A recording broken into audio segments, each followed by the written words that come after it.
নির্ভর করে আমার সারাটা জীবন নষ্ট হয়ে যাবে, একটা অনুমানের উপর নির্ভর করে আজকে আমার সাংবিধানিক অধিকার, আমার রাইট টু মুভমেন্ট বিঘ্ন করা হচ্ছে, আমার পাসপোর্ট, এটা আপনার একটা আইডি, এটা আপনার পরিচয় বহন করে, সেই জিনিসটি আজ আটকা পড়ে আছে। আজ অনেক অনেক মানুষের মনে হচ্ছে যে আচ্ছা মেঘনা আলমের সাথে যে কাজ করব তার সাথে কি কোনো সরকারের সাংঘর্ষিক, কোনো রাষ্ট্রবিরোধী কিছু আছে, এই ধরনের শব্দ ব্যবহৃত হচ্ছে। আসলে কিন্তু এটা সত্যি নয়।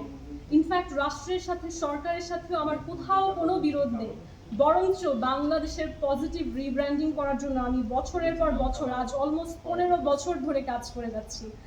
তাই আমি যে প্রতিবার কোর্টে যাচ্ছি, আমার প্রতিবাদের ভাষাই হচ্ছে আমি সেখানে কিভাবে যাচ্ছি।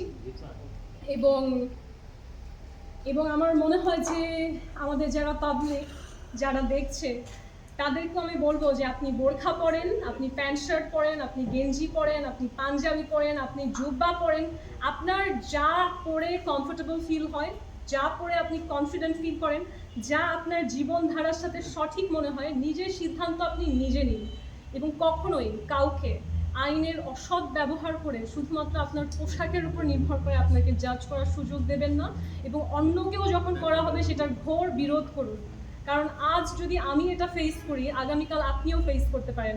আজ যদি আমার জন্য আপনারা না দাঁড়ান, হয়তো আপনার বিপদের দিনেও কেউ দাঁড়াবে না।